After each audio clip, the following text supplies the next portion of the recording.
times in this building. So it's my pleasure to talk to you, to come here and talk to you a little bit about Listeria monocytogenes.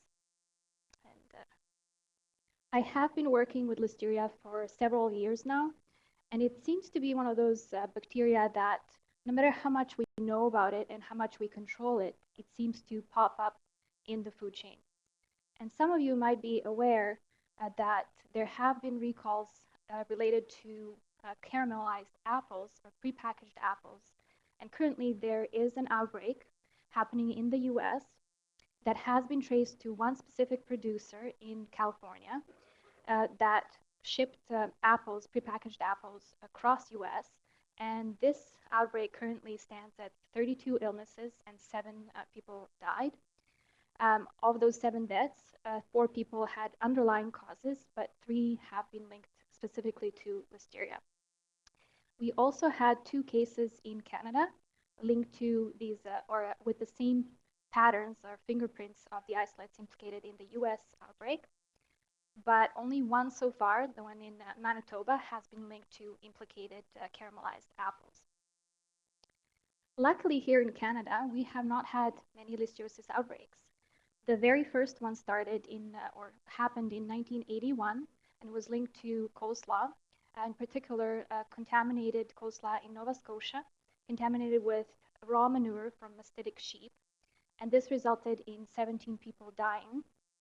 In 90s, we had one outbreak, nationwide outbreak in 2 cases that did not luckily result in any deaths, involving crab meat or imitation crab meat. Then in 2000, we had whipped cream in Manitoba. It followed in 2002 with 2 outbreaks linked to cheeses here in BC and 1 linked to cheese in Quebec. In 2008, we had a 6-year gap, and then in 2008, we had an outbreak, nationwide outbreak linked to deli meats. And how many of you remember this maple leaf deli meat? Yeah, it was quite significant. It had many cases, 57, and throughout the last few years, people have been saying 22 deaths, 23, and most recently, a paper is just about to come out that states that 24 deaths are attributed to this particular outbreak. Concurrently, many people don't know about this, but concurrently there was another outbreak in Quebec linked to cheeses, and also 2 people died from this. And the last outbreak that we are aware of here in Canada, which, as I mentioned, originated in US, linked to caramelized apples, we so far have 2 cases here. Now, as I mentioned, the 2008 outbreak was quite distressing and quite notable. We, because it resulted in 24 deaths, Canada did not take it so lightly. It was traced to a particular plant in Ontario, maple leaf plant, and following the outbreak, there was an independent investigation launched into this to understand better why or how and why this happened. And they identified 57, or they made rather 57 recommendations following the outbreak. One of the things that resulted after the outbreak is we ended up with an updated policy on Listeria monocytogenes in ready-to-eat foods. And some of the things that were put into place following the outbreak is a mandatory food contact surface testing for Listeria monocytogenes in federally inspected plants. We also increased the frequency of testing in the plants. In case of a positive food contact or food sample, the requirement is that it be reported immediately to health authorities, and also that plants need to perform trend analysis on their results. So if you have a positive Listeria monocytogenes, you don't just deal with it on a case-to-case basis, but you actually are supposed to look at a monthly trend and even yearly trend to get an idea whether you have a persistent issue with Listeria. One other thing that came after this outbreak is that for the first time, our government lab, people in Winnipeg at our National Microbiology Lab, used high throughput genome sequencing of the 2 Listeria monocytogenes isolates that caused the deli meat outbreak. And they found a number of genetic or interesting genetic properties on these, which I'll talk a little bit about. Even though we haven't had many outbreaks, Listeria monocytogenes is very much present in our food supply. In 2014, if you consumed any of these products, including a variety of cheeses, meats, vegetables, and fruits, the chances you were exposed to Listeria monocytogenes. Now, before you start panicking and start worrying about this, let's take a look at why we see Listeria monocytogenes. Why is it so prevalent in the food chain? So I'm going to provide you with a little bit of background on Listeria monocytogenes, specifically why they're problematic in the food industry, and to answer a question, are they all equally dangerous? So I'm going to then go into specifics of a study that was done here in BC that looked at the prevalence of Listeria monocytogenes in different food plants and also characteristics of the strains. And some of the objectives that were part of this project were to look at the characteristics based on genetic properties as well as some phenotypic properties. And one in particular thing that I was very interested in as part of my PhD was to look at Listeria genomic island 1, which was a very novel property discovered in 2010. And hopefully, I'm hoping to leave you with some final thoughts and significance of this research. So Genus Listeria currently sits at 15 species. If I were to give you this talk 6 years ago, I would have said 6 species, but in the last 6 years, 9 species have been identified. Luckily for us, only 2 are pathogenic, and specifically, we worry mostly about Listeria monocytogenes, as it can cause listeriosis in both humans and animals. And the second pathogenic species, Listeria ivanovi, is only pathogenic or exclusively seen in animal diseases. In terms of the disease, in order to contract listeriosis, you would have to consume a fairly large number of viable cells. Typically is more than 100, but in most cases we see 1 million and more than 1 million viable cells. If you contract listeriosis or if you develop listeriosis, it can be manifested as non-invasive or invasive. And the way Listeria invades our human body is that it starts with crossing the intestinal barrier, and then through lymph nodes and our blood system, it can reach the liver and spleen, as well as if it can multiply in the liver, or the main multiplication site would be the liver. If our immune system is not able to fight it off, it can lead to more dangerous conditions, such as it can invade the brain, cross the blood-brain barrier, and result in meningitis. And in pregnant women, it can also cross the placental barrier and invade the uterus and fetus. Now, in healthy adults, which most of us here are, you would probably see mild gastroenteritis symptoms, and this is what we call non-invasive listeriosis. Now, current health system is not very good at capturing these non-invasive listeriosis cases because most people, if you have mild gastroenteritis, you wouldn't necessarily go to the doctor. In case of immunocompromised adults that don't have good immune systems for fighting it off, it would start off as mild gastroenteritis, but it can be followed by septicemia, meningitis, endocarditis, and so on. And this is what we consider invasive form of listeriosis. Similarly, for pregnant women, for the mother, it could present itself as mild gastroenteritis and flu-like symptoms, but it can be quite fatal for the fetus. This is also considered invasive. And unfortunately, invasive fatality rates associated with invasive listeriosis range from anywhere from 20 to 40%. And this is quite high for foodborne pathogen. So in order for Listeria or listeriosis to happen, Listeria has to travel from its natural environment, which is typically soils and decaying vegetation. It can also be found in feces of animals and wild birds, as well as in some humans. And from there, it can travel to food processing facilities, either through soil or incoming materials. And it can, most often we see it in the drains, but in some instances, it can establish itself in the food plant, especially on the equipment, such as complicated large slicers that are difficult to disassemble, clean, sanitize. as well as any surfaces that have crevices or are porous. If that happens, there is a great high chance of ready-to-eat or our food being contaminated. And of special concern are ready-to-eat foods that do not get any further processing before we consume them, such as cheeses as well as deli meats, and which we consume as they are, and through consumption of the food, we can get listeriosis. So on this journey from the environment, food processing, Listeria encounters many different stresses. And in the food processing establishment or areas, it can be sanitizers in the food and the human host. It can be different wide range of pH as well as salt conditions. And here is an example. Don't freak out, this is a very busy figure. I'm not going to go into any of this, but I just wanted to give you an example of a very intricate stress response that Listeria can elicit to battle all these stresses. So for example, it can survive a wide range of acidic or pH conditions. Then it can also survive a wide range of temperatures.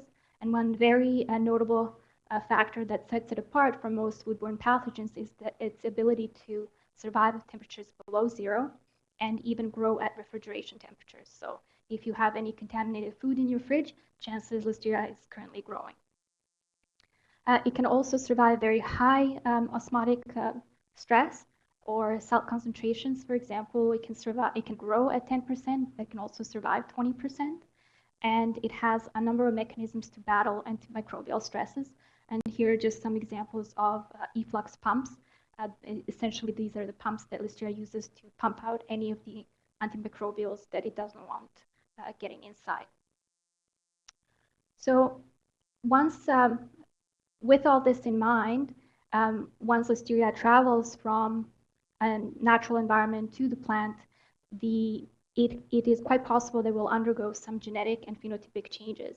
And the way we can investigate these or look for them is looking at the genetic diversity. So there are a number of methods that we can use to look at the genomic sequences of the strains, such as MLST. I'll talk a little bit about it, and pulse field gel electrophoresis to give us specific fingerprinting or patterns that can tell us a little bit about the source of contamination, where it's coming, the relatedness of the strains, and this can also help us to determine whether we have persistence in the plant or not. There are our outbreak data as well as research has shown that there are differences in the virulence potential of different strains. And in particular, some strains have different genetic virulence traits that make them potentially more or even less invasive. And we also know that differences exist in the way isolates behave to different stresses, and particularly in stresses that they may encounter continuously in the food production chain, such as cold tolerance, sanitizer, antibiotic stresses, and as well the ability to form biofilms. And also one of the notable properties of Listeria is the ability to form biofilms in the food plants. So looking at the diversity of the strains here in Canada, research from the National Microbiology Lab led by Dr. Matthew Gilmore showed that here in Canada, we've had a predominant clone that's been causing listeriosis since 1988. And here in figure 3 is what we call a minimum spanning tree, and includes Canadian human clinical isolates that have been saved in our national database from 1988 to 2010. These circles represent sequence types, which are essentially based on multi-locus sequencing. And all this is a process or a method that takes 7 different areas in the genome, or 7 different genes. And these are genes that are fairly conserved, and they're called housekeeping genes. And what it does, we sequence them, and then we line them up, and then we compare them. And this allows us to group the isolates. And so here, these circles are, the larger the circle, it includes the larger number of isolates. So these 2 big circles, red circles, I'm not sure if you can see the color well, but these have been grouped into clonal complex 8. And this particular clonal complex 8, you can see that among all the clinical isolates from 88 to 2010 that we have, is that this clonal complex 8 dominates. And particularly interesting is that this clonal complex 8 has been linked to cases involving elderly and immunocompromised people, but not maternal fetal cases. Another thing is that they found is that potentially this clonal complex 8 has higher capacity for biofilm forming. And this is currently part of research done in Dalhousie University. They're focusing on looking into this. Another thing that was found is that majority of these clonal complex 8, specifically sequence type 120 isolates, have been found to possess a novel island, and which they called LGI1, or Listeria genomic island 1. And this island was for the first time discovered in 2010 when genome sequencing was used to characterize deli meat outbreak strains. So it was seen in these two isolates. And then going back, an analysis of all the archived isolates showed that it's been recovered as far as 1988. And so far, of all the research that's available on Listeria that looked at these things, it has only been reported in Canada. So it's something specific to Canadian population.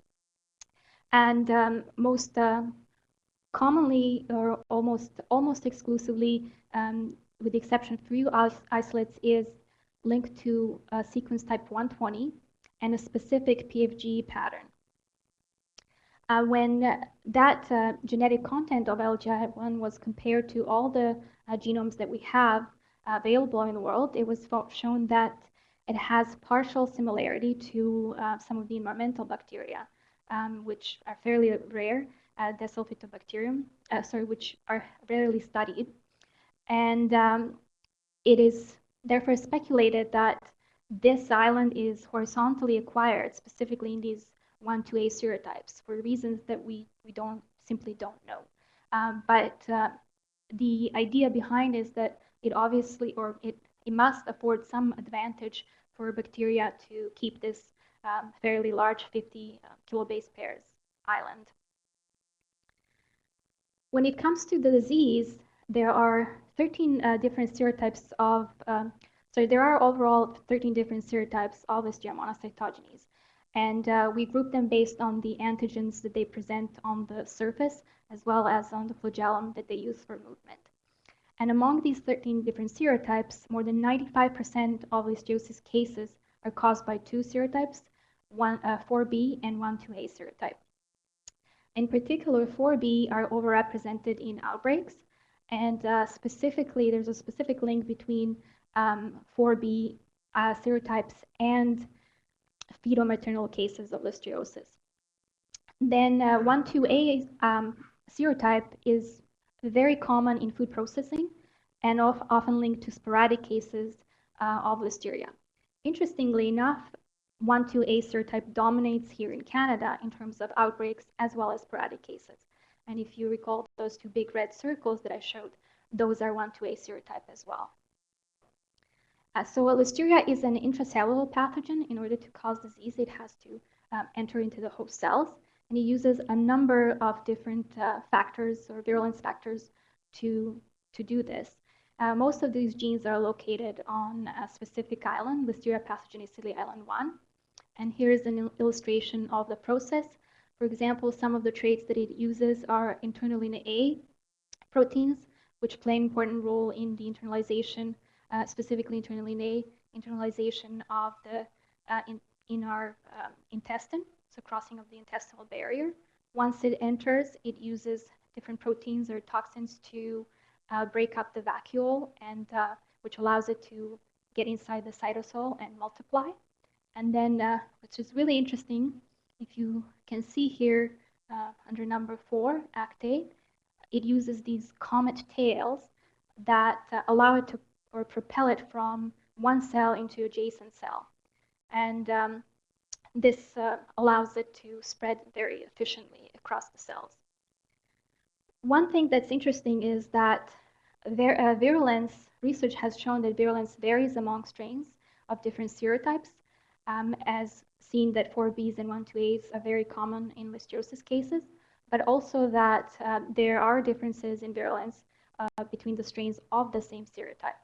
So we really are quite confused in how to group them and how to predict the disease. One thing that recently came and probably has been researched in the last 10 years is that this protein, Internalin A, which is involved in internalization and is illustrated here in figure 5, plays an important role in differentiating or predicting invasiveness of a strain. It is encoded by Internalin A gene, and research has shown that truncations in this Internalin A do result in reduced invasiveness. So, and how this occurs is that within the gene, you randomly get premature stop codons, and it results in a gene either being shorter or having, well, most likely a gene being shorter. Overall, to date, there's been different, and these are called premature stop codons or PMSC mutations. Overall, to date, there's been 18 different PMSC mutation types that occur at different regions along the Internalin A gene. And it's been reported that up to 45% of Listeria monocytogenes from food processing plants actually have these truncations and reduced invasiveness.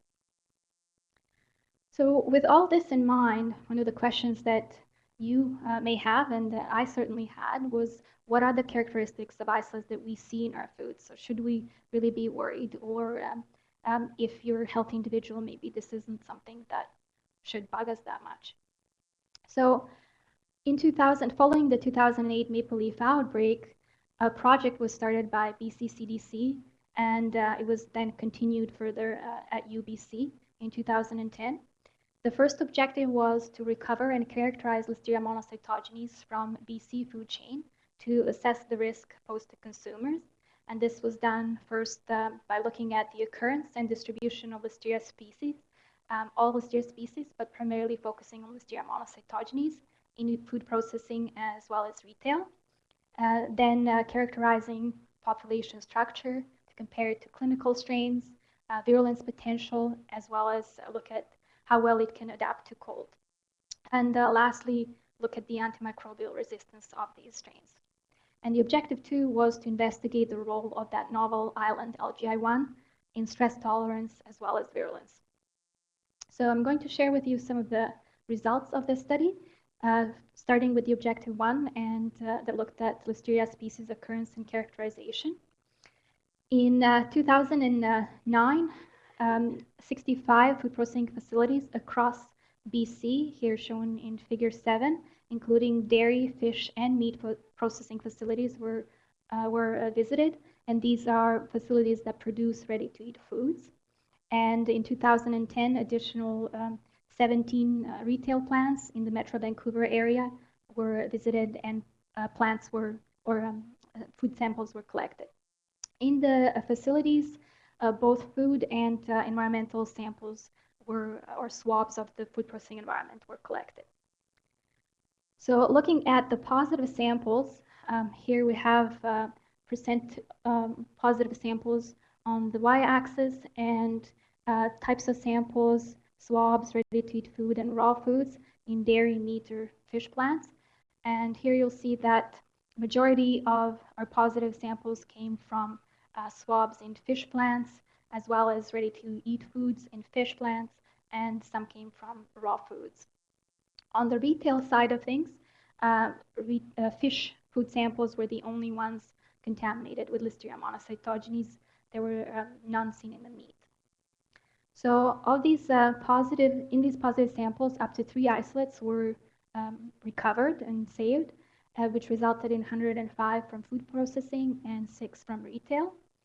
And then these were serotyped to see in which group do they belong. Overall, 5 different serotypes were seen. But interestingly enough, the highest numbers were seen for 1,2A and 4B serotypes. And these are the serotypes, as I mentioned, most often associated with listeriosis. So from then, we performed fingerprinting using pulse field gel electrophoresis to differentiate any clonality. And we found 36 different unique patterns in the among the processing strains, or strains from processing environments, and 2 from the retail environment. Based on the serotype and PFG data, we selected 56 unique isolates for further characterization.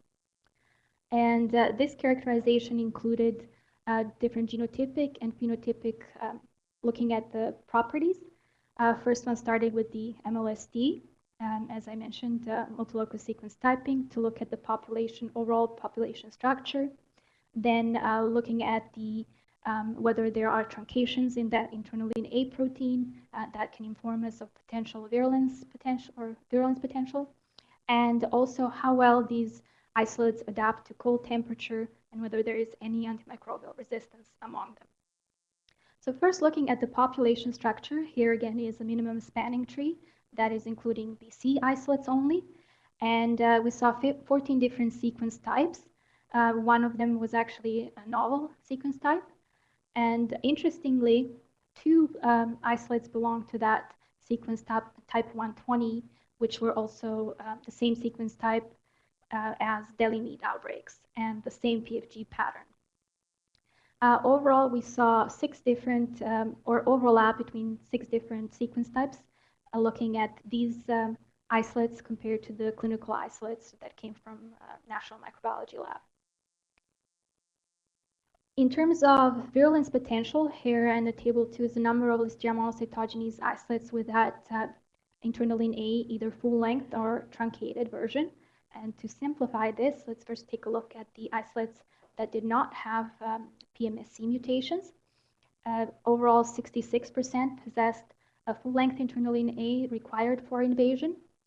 And these were mostly seen among 1,2A and 4B serotypes, and include 11 different sequence types.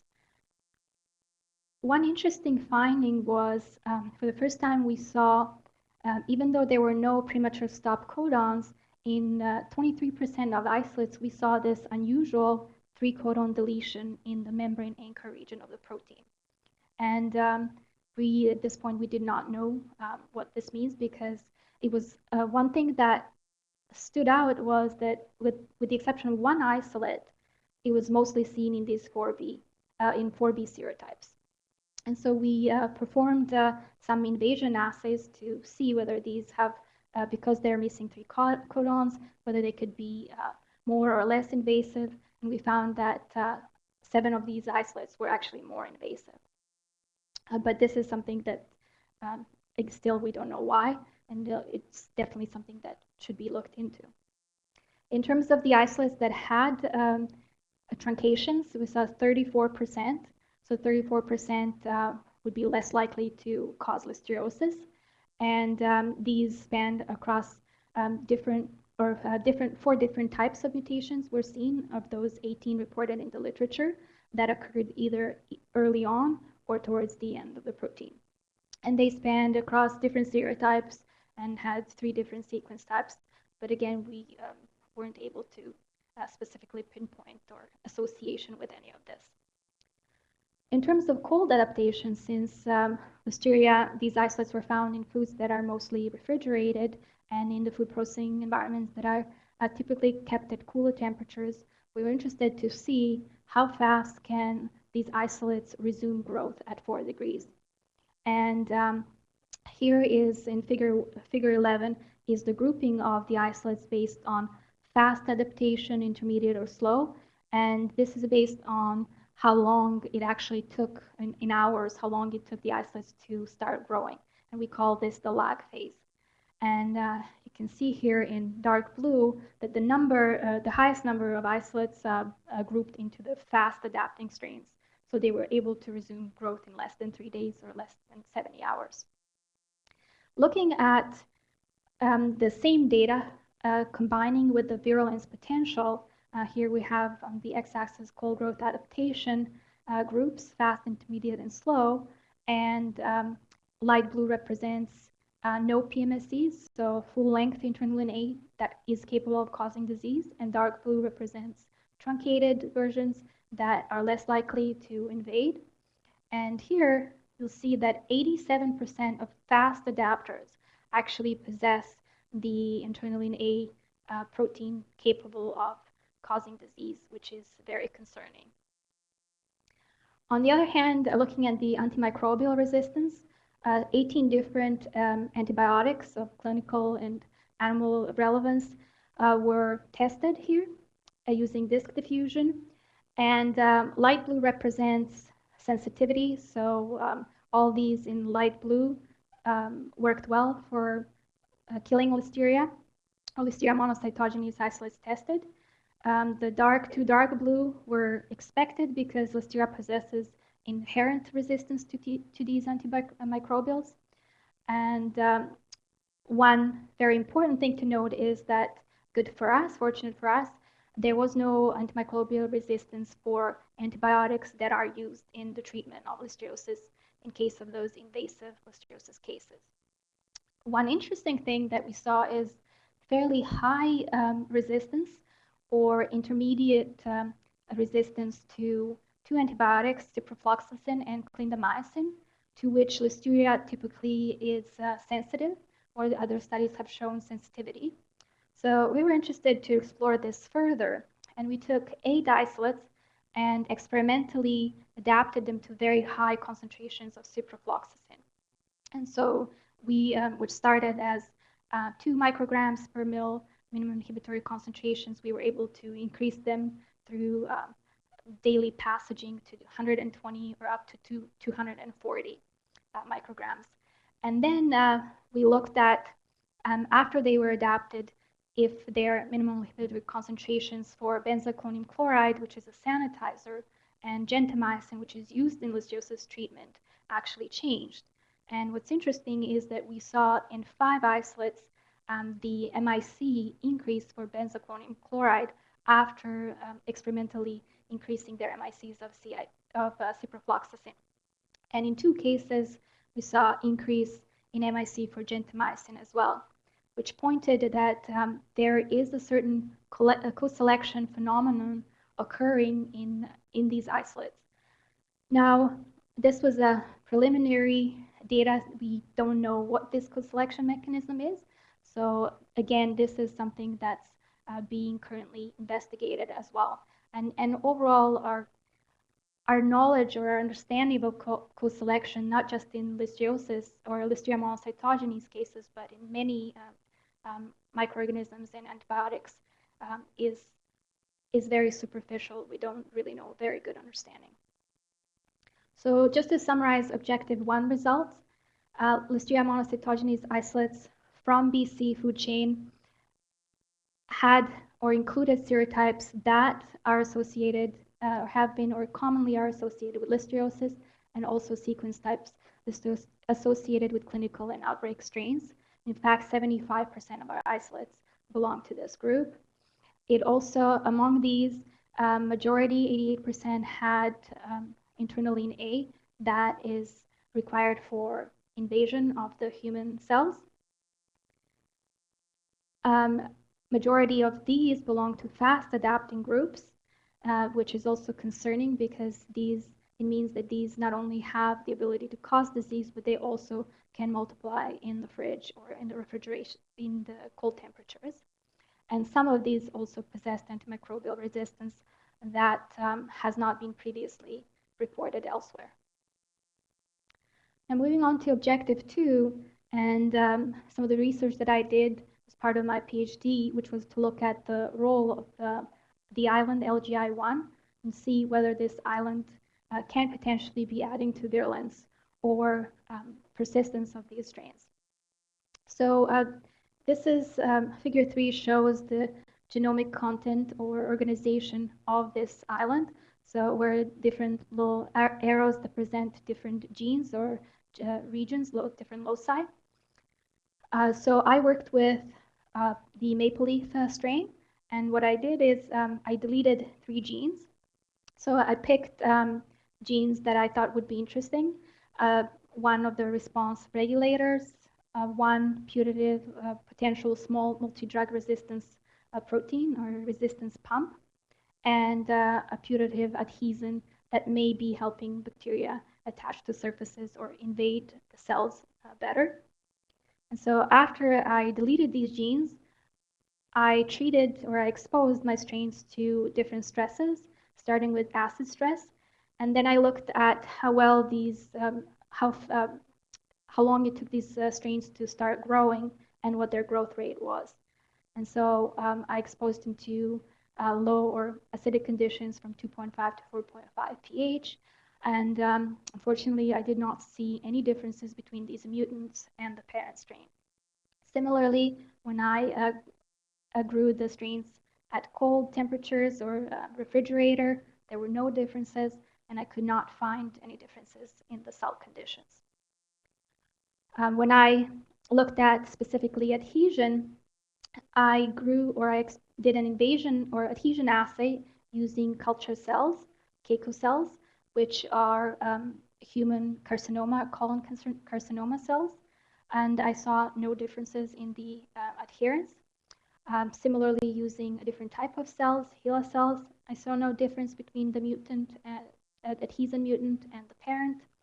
However, and they were comparable to some of the controls. For example, strain 10403S is a common strain used in the US. Similarly, there were no differences and they were comparable to control strains using HeLa cells. While using invasion, also I saw no statistical difference between the strains using either Keiko or HeLa cells. But interestingly, in terms of invasion, my strains, both parent and mutant, were better invading compared to one of the controls. And they were less invasive in a different type of cell, HeLa cells, compared to the common control. What I found very interesting differences is when I exposed these mutant strains to sanitizers and antibiotics. Specifically, I exposed them to two different sanitizers used in quaternary ammonium-based sanitizers used in food processing. And then I looked at their minimum inhibitory concentrations. And you can see here my mutant that my EMRE mutant, which is a putative efflux pump. When I deleted that gene, my isolate had lower minimum inhibitory concentration, so it was more sensitive compared to the others. There was no difference, though, exposing it to different antimicrobial or other microbials other than quats. So to explore this further, I grew the strains in sublethal concentrations of these sanitizers. And here is the growth using OD values versus over time. And on the bottom is my EMRE mutant in red, which tells you that it took, when I exposed it to very low concentration of one sanitizer, and to confirm it, I used another sanitizer, and I saw the same longer lag phase, what we call. It took it basically 4 to 6 times longer to start growing at these very low concentrations, which told me that my isolate was struggling. And similarly, once it started growing, it had a much slower rate. And then I also used the qPCR method to look at the gene expression of these particular genes located on LGI1. And I saw that my EMRE gene in the parent strain was highly upregulated, so which was telling me that under these specific conditions, bacteria were using and relying on the expression of this gene, and also a gene right next to it, which I found was very interesting, as well as the regulator and some of the sigma B, which is one of the main genes that gets upregulated during any stress conditions in Listeria. So to summarize, what these data told me is that this efflux pump, EMRE, contributes to quaternary ammonium sanitizer tolerance in Listeria monocytogenes, but it does not play a role in antimicrobial resistance. In terms of putative regulator, I was not able to confirm that it plays a role in any of the stress responses. And similarly, the putative adhesion, cell 1, I could not find that it plays a role, deletion of this gene. I could not confirm that it plays a role in the conditions that I tested, or that it made the strain less or more invasive using different tissue culture cells. Some of the future directions that come from this study, and as I mentioned, this LGI1 island, there have been no studies looking at it, and it's very specific to Listeria isolates here in Canada. So there has not been any research on this. So find this confirmation of EMRE is for the first time we found that this is a novel pump that Listeria uses. So the fact that this gene was also expressed during exposure to sanitizers indicates that, this gene has some of the structures that indicates it could be potential regulator. So one of the future directions would be to potentially delete this gene and see what happens to the bacteria, as well as to characterize the actual protein, because all the work that I did was on the genomic level and not on the protein level, and to test other substrates for EMRE. And specifically, these small multi-drug resistance pumps and different, there are other pumps as well, but this is specifically small or SMRs. They all have, in different bacteria, they all have different substrates that they expel. So in this particular case for Listeria, it plays a role for pumping out the quaternary ammonium sanitizers, but it could also play a role in pumping out some other substrates that we don't know. So it would be interesting to include a wider variety. And in addition, you saw that there were many genes on this island due to time restrictions. I was only able to pick 3. And deleting a gene in a gram-positive microorganism with a very thick cell wall, such as Listeria, requires a very long time. So it would be interesting to pick additional genes and potentially investigate this. So some of the key findings based on the data that I talked about, serotypes, MLST, Internalin A profiling, as well as adaptation to cold, we see that there are high-risk strains according to these standards in the BC food chain. In fact, particularly concerning is the fact that 87% of fast adapters also possessed the Internalin A, full-length Internalin A required for invasion, and which points that these isolates are more likely to survive and adapt to cold and down the line cause listeriosis. And then finally, LGI1 encoded EMRE is a novel pump that contributes to quat-based sanitizer tolerance, meaning that isolates that possess this pump are more likely to resist being killed and removed in the food processing if quaternary ammonium compounds are being used. In terms of significance of this research overall, if you ask yourselves, how do BC Listeria monocytogenes isolates compare to isolates that have caused disease in the past?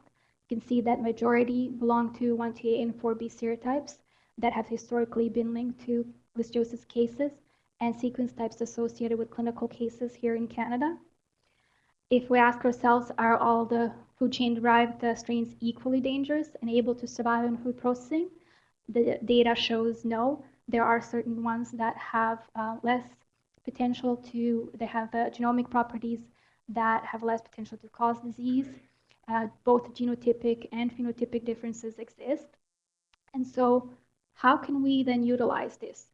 Well, seeing this data, which was preliminary data to tell us the differences do exist, we can then take these isolates and use whole genome sequencing or particular areas of the genome to investigate, to look for differences on the genome level. These then can be where we see the differences that they can be used as potential genetic markers that we can use as targets for detection or mitigation strategies. And currently, our Listeria monocytogenes policy is based on presence or absence of Listeria monocytogenes in most foods.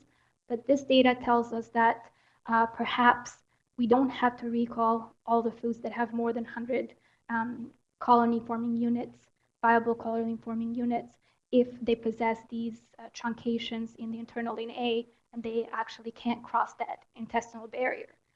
On the other hand, there might be a small percentage of strains that are highly virulent, that can adapt to cold very fast, that possess additional mechanisms like efflux pumps, and that can potentially establish themselves in the food chain And these are the strains that we're allowing to be in the foods, and we're allowing the sale of those foods.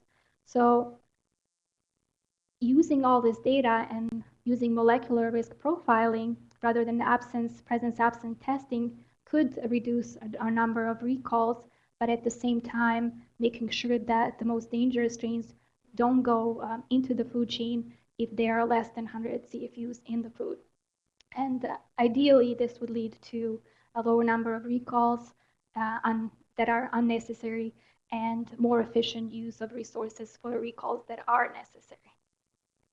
And with that, I'd just like to mention that this project was started at BC Center for Disease Control, Environmental Health Services Division, and in collaboration with the labs, as well as Faculty of Land and Food System and Michael Smith Labs here at UBC, Public Health Agency of Canada, National Microbiology Lab, as well as some of the collaborators that we had at the University of Zurich.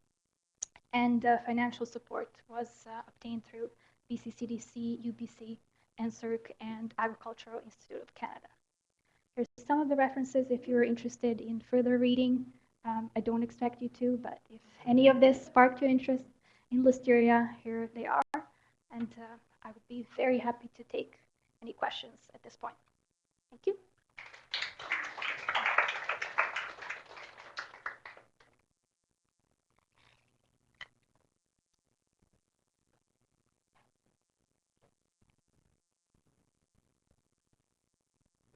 Thank you. That was a really interesting talk. It's interesting when we look at different disciplines and how we approach problems are sometimes we're looking at the same thing but approaching it from a slightly different way. And so I'm wondering, and I don't want to catch you off guard on this, but if you're visualizing how the processing plant looks, right? You know, where the food's actually being processed and you're doing the present absence test and things like that. So you have this really interesting organism that is intrinsically resistant, except for the mutant or whatnot, resistant to the sanitizers and things like that. The question is, has any thought gone in from the engineering side of whether there's a way to engineer the food processing equipment? So, for example, those meat slicers, mixing the various and sundry things that are used in that environment that could be re-engineered. So, for example, it could be steam sterilized rather than sanitized, things like that. I'm just curious on your comments on that. That's a great point. Well, there are several things to consider here. If we're dealing with large processing plants, for example, like maple leaf plants, they, especially following the 2008 outbreak, they have included and introduced a lot of safeguards, if you will, and some of these larger plants do have high pressure processing in the end. They could have steam treating after the product has been packaged, and a lot of research has gone into the understanding what works to eliminate that post-processing contamination. Because in most cases for Listeria monocytogenes, because they're ubiquitous, you have them in the plant. So if you get that contamination, it's a continuous effort to not have that contamination from the processing plant onto the final product. And in most instances, focusing on after, how do you deal with it? It has been proven that these work. However, the challenge that we have is that not many plants can afford this. And specifically, you can only apply it to some products. So you can try and apply it for deli meats and, you know, in some cases cheeses, but you don't want to affect the product too much. And for example, some of the outbreaks, such as apples, there's not a whole lot you can do to process afterwards. Another problem that we have, is that a majority of our provincial plants are smaller plants. There might be artisan plants, and they can't afford these. And so they heavily rely on cleaning and sanitizing to remove it from the food processing environment, and trying to do good manufacturing practice to prevent it from contaminating the final product. But in a lot of cases, these slicers are just a nightmare. And it is what it is. You have to deal with it. You have to take them apart. You have to close the plant for a few days sometimes in order to get rid of it, because these bacteria, if they establish themselves in your plant, there's not much you can do other than to completely clean and sanitize. And just one thing is that not all Listeria are not resistant to all sanitizers. So particularly quats are sanitizers that are used in the food plants because they work and they're relatively inexpensive, and they leave after you use them. You can leave the film, and they will not be. It can be used with the food products, so it doesn't affect us. So it's very interesting, Jovana. I'm right here. I got a couple of questions related to public health. One is the risk of listeriosis distributed differently across society? Like, in other words, are in health inequitable situation, is the public under that circumstance be at a higher risk?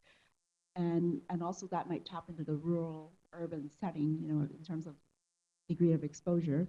And related to that is, does risk communication have to be done differently for different sectors of population? So that's question number one. Question number two has to do with the slide that you put up, where it flows from the natural environment and then there's the food processing, the different nodes at which Listeria monocytogenes could be introduced.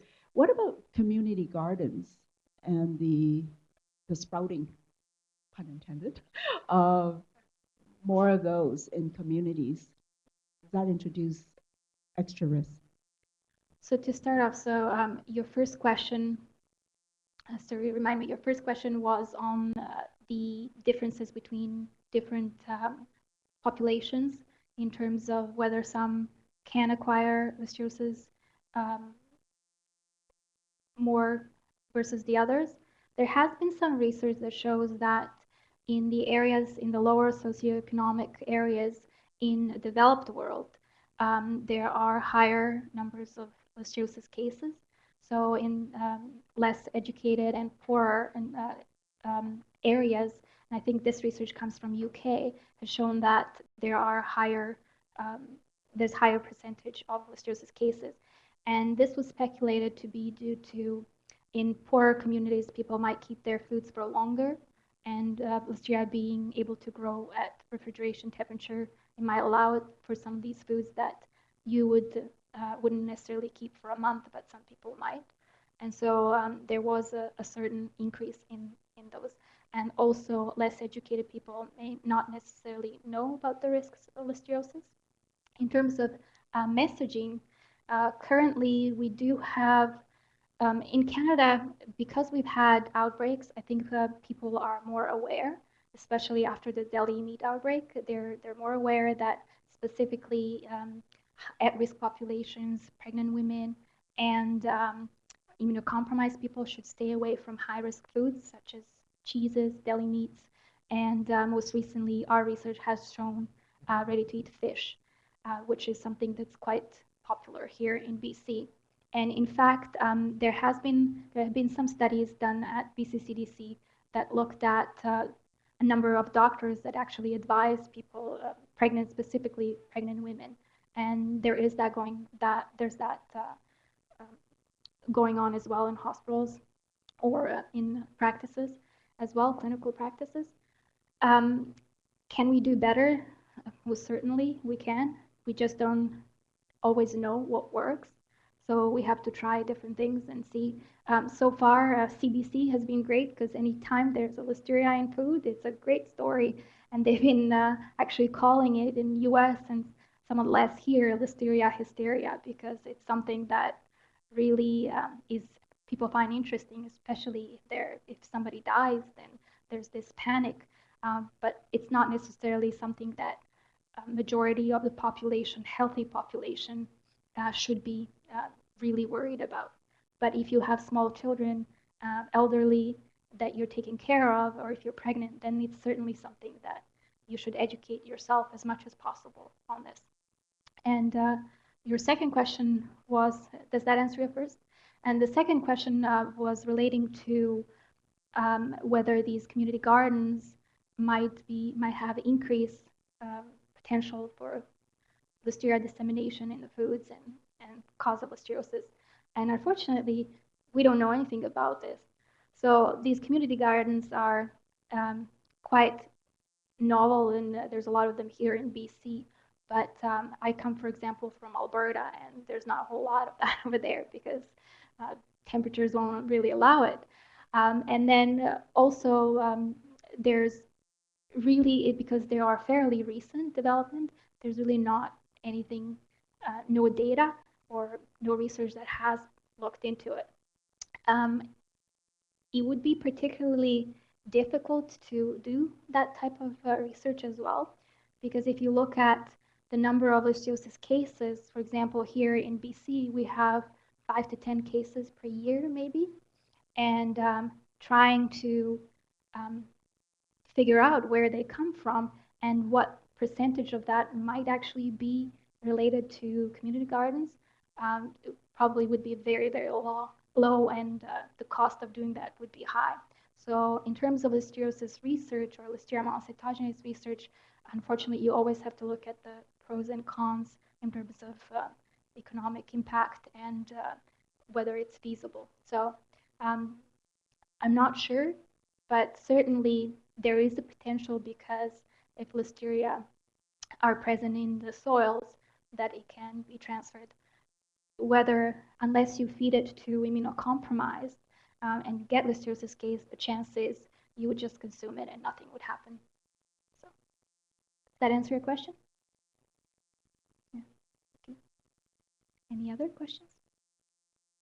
All right, we get 2 minutes left, and I'm going to ask, because I've spent a lot of time talking to you about Listeria over the years now, is there a nightmare Listeria scenario that you can think of?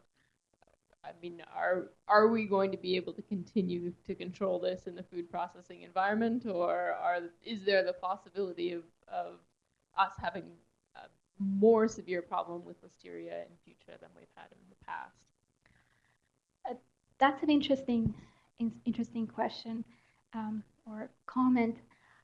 I think what happens is with Listeria in particular, it's a modern world problem, and the more further we go, you see it seems that it keeps coming up more and more. And it has to do with the way we prepare food, the type of food we eat, and the fact that it is in ready-to-eat food, and we consume a lot of ready-to-eat food. And it's just these bacteria are finding ways to end up in foods that we normally don't expect them in. And so are we going to have bigger problems? I don't foresee that happening in the next 10 years or so, but are we going to have constant problems? I believe we will, because currently we don't have a good grasp of how to prevent it, or prevent this from happening, or prevent Listeria in the food plants. It is well known at this point that we can't eradicate it. So the best we can do is manage it in the food plant and make sure that it doesn't end up in the food. If it ends up in the food, what are our safeguards that we get rid of it before it reaches the consumer?